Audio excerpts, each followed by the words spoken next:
hear a lot of is they need their space, give them space. They're trying to be independent. And it is true that they need time to think for themselves and they need downtime. But what they need is to be trusted.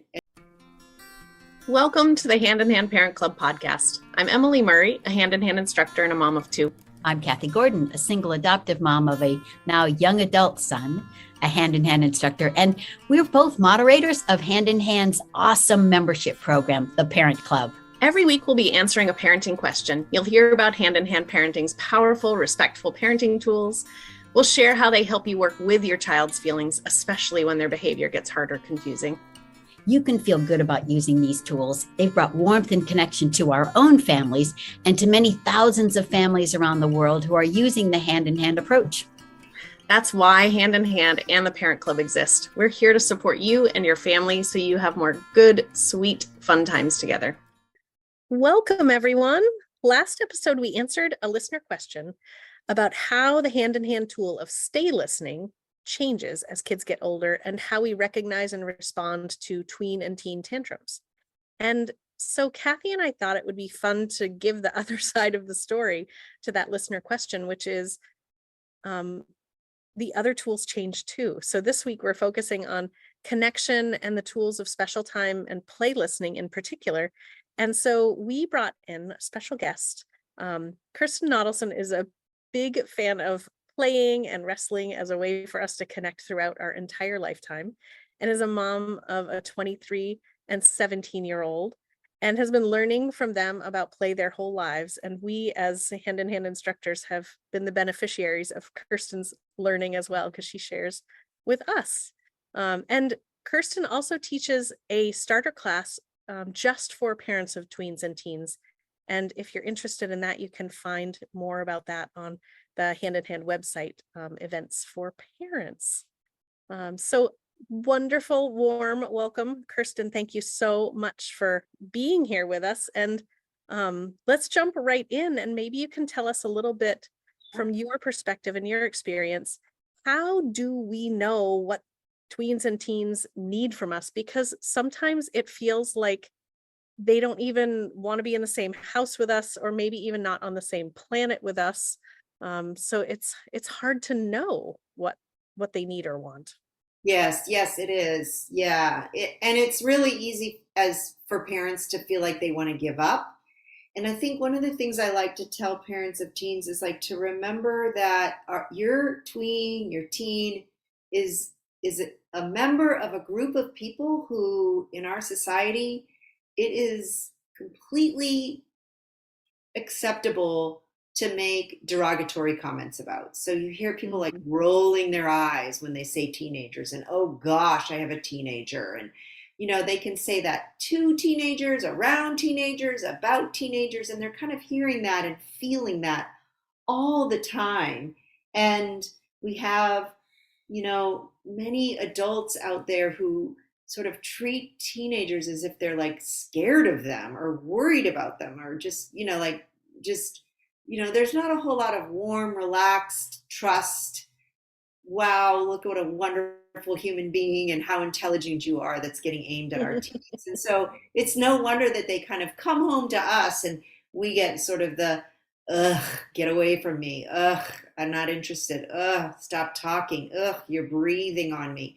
Like whatever it is that you're hearing from your teen, tween, you are not alone. And it is a behavior that we need to decode. It's not the true nature of who they are, and it's not likely what they're really meaning or wanting from us. So we really have to somewhere inside just remember, like, hear me saying it, hear Emily saying it, like they do really want you. And it's just a little bit harder to tell. They don't come jumping at us with lots of glee and say, play with me, pay attention, pay attention. There was lots of time when they did that when they were younger with a lot of adults who said, not right now, I don't have time. Not right now, I don't have time. And so it's kind of like, one of the things that's happening right now is it's kind of squeaking out the other side. And also what you hear a lot of is, experts say they need their space, give them space. They're trying to be independent. And it is true that they need time to think for themselves and they need downtime. But what they need is to be trusted and to be, for you to remember that you actually are significant in their life still, and they do still want us to show that we care, and they want our attention, they want our connection. They don't want it or need it any less. They're just much less likely to ask for it in the words or the actions that we used to see. And so we really need to we have a tool called play listening, and hand-in-hand parenting is all about listening. And when we're listening, it's not just with our ears, but it's with our eyes and our hearts, and we're tuning in to try to be able to tell what are the signals my child is sending me. And some of what you can be looking at to figure that out is what I call connection makers and breakers. So if your child comes into the kitchen and starts telling you a story about their friends at school, and you say, oh, but first, before you tell me that, can you tell me, how's your homework going? How'd you do on that test? And they shut down and walk out of the kitchen. That's a good example of a connection breaker. If we are nagging at them, if we're, sort of like having a tone with them, if we're missing the boat when they're trying to connect, like just be thinking about, does that make a connection or does it break a connection? And we really want to go for more of the connection makers. And those might be little playful ways. And special time, which is another hand-in-hand tool that is about, devoting undevoted time, letting your child know, I'm going to spend time just with you. I'm going to have the next 10 minutes, 15, 20 minutes. And when they were younger, they might have gobbled up that opportunity. But at this age, because of a lot of the sort of discouragement and, oh, that's so babyish, I'm not a baby anymore, they may turn you away, but it doesn't mean they don't want it. It just means they want it in a different way. And I think, Emily, you're going to tell a little story about my oldest pretty early on, I don't know, when I would offer special time in that kind of official, like, you've got me, I'm here, kind of way that used to be used to be a little more appreciated. All of a sudden, I don't know, it's like they would just kind of, I don't know, squirm away from it. It was not something that they wanted to sign on for. I think it was part of that, like, oh, that's babyish, or, oh, that's a little intense. Like, I don't think I want to sign up for 100% of your attention right now. That's a little much. What are you going to do with it? So I found that scheduling and asking if they wanted to go on coffee dates. They are a tea drinker, and so I would do an invitation and say, let's go to the coffee shop. And so for them, it's just a coffee shop time. They get their favorite tea and we sit for a bit. We comment about the tea or the coffee or the space. But when I go, I have my special time brain on. I switch gears into, you have 100% of me. I am not here with an agenda. I am not here to pry. I'm not here to ask questions. I'm not here to give you tips or advice or even initiate any conversation that might be looking for that. I just am there to follow their lead, delight in them, and just genuinely enjoy our time together. And that's my agenda. Enjoy time and delight in them. So sometimes I initiate it, sometimes they do. I look for those opportunities to say yes to the activities they initiate with me. And they tend to be kind of small moments these days. Is that what you find too? Absolutely. And I think it's so good to remember that those little moments of connection add up, whether that's them standing in front of the refrigerator and you, instead of just saying, hey, close the fridge, you go to them and like hip check them out of the way and say, what's good in here? And you're going for connection, that little moment. Instead, they're so used to hearing you say, close the refrigerator, it's wasting electricity. For you to go over and vote them out of the way with your hip is that's a little moment where you can have a little smile. Or, the other day I was with my son who was sick at the doctor, and he was just kind of grouchy and thorny, and he didn't feel good. And I sat next to him in the waiting room. He didn't want to talk, but I just reached over and said, "Hey, can I read your palm?" And it was something I used to do when he was little, where I would like pretend to be reading his fortune. And I took his hand, just, and I just felt, he didn't smile. He didn't say, "Thank you, Mom. I really appreciate you playing with me." But I felt his body just sort of like relax into it. He just sort of drooped against my shoulder. And that's where we have to really be kind of noticing and paying attention and looking for those like tiny little windows of slivers of time when we can put in something that'll, just bring a little sparkle to their eye, or a little giggle, or something that,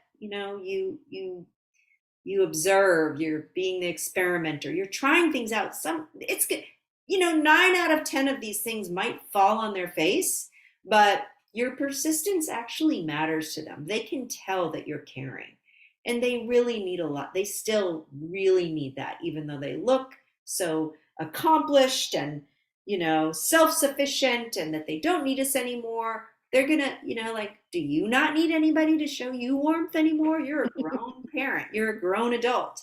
But still, it makes such a difference when people do those small things. It's true for them too.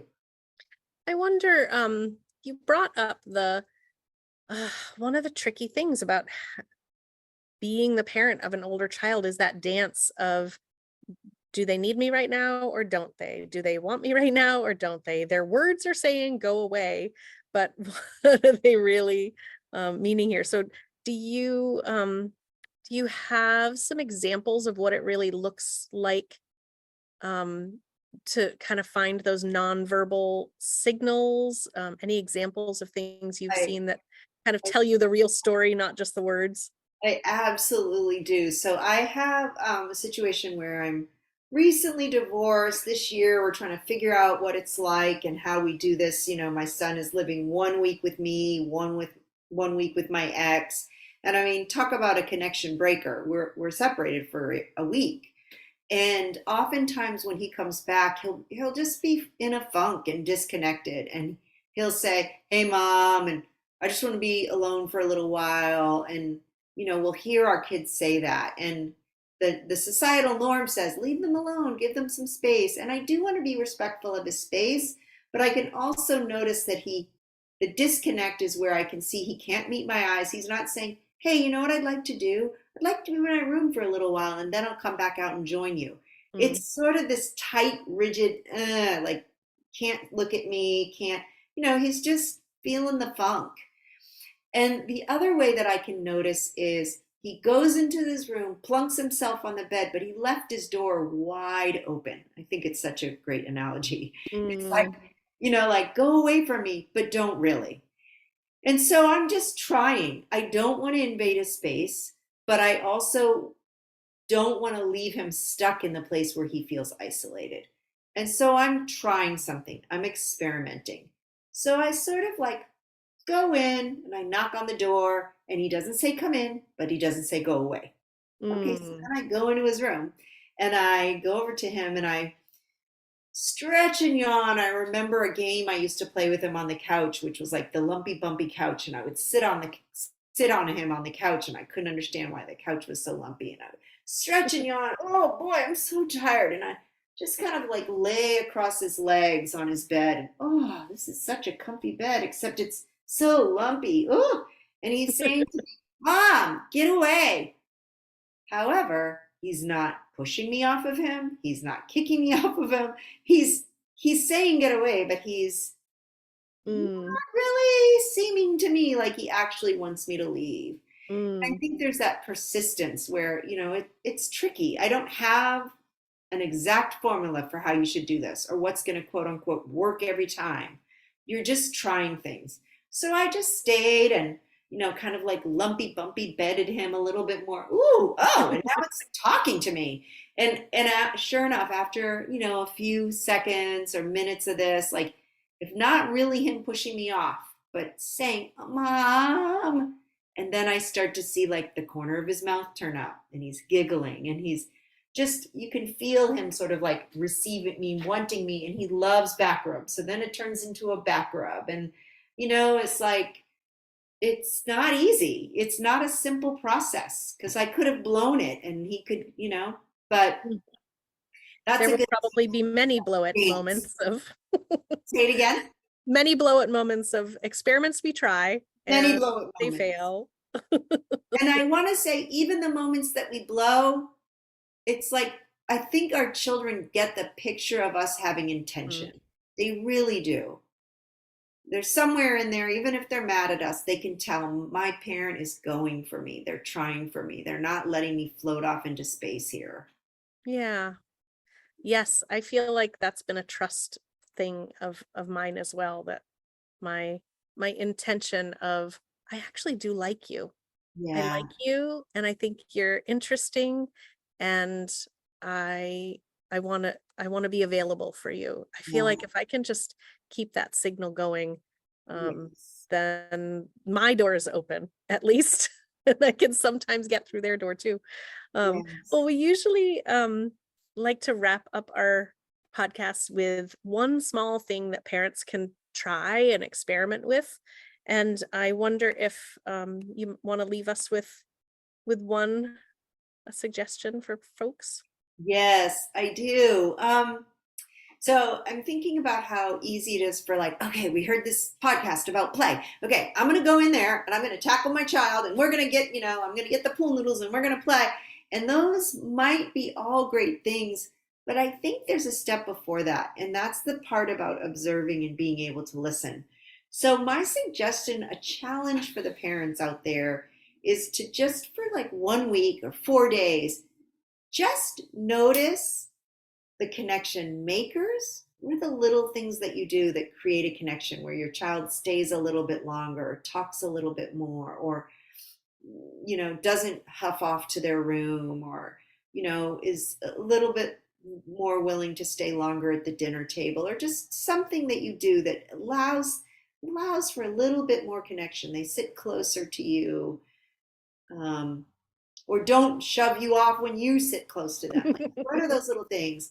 And then what are the breakers? And see what you can do to not go for making massive changes, but just observe, notice, slow down enough to be able to tell, when are the doors open, when are they closed? Because they're not going to necessarily signal it with a wide open, hey mom, come sit down at the kitchen table, I'm ready to talk to you about my school week. It's not going to Be so nice. So look for those things. Just try to do that one little thing. Thanks so much. And thanks everyone for being with us on this episode. And we look forward to seeing you next time. Take care, all. Thank you so much for tuning into the Hand in Hand Parent Club podcast. Please like and subscribe to hear more. And to connect with us between these episodes, come on over to handinhandparenting.org to join the Parent Club, where you can get coaching, classes, and live support. Come join our vibrant community of parents in the Parent Club who are committed to getting the support they need to be the parents they want to become. We'd be honored to support you too.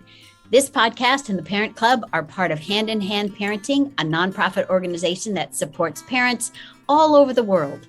We are here for you when parenting gets hard.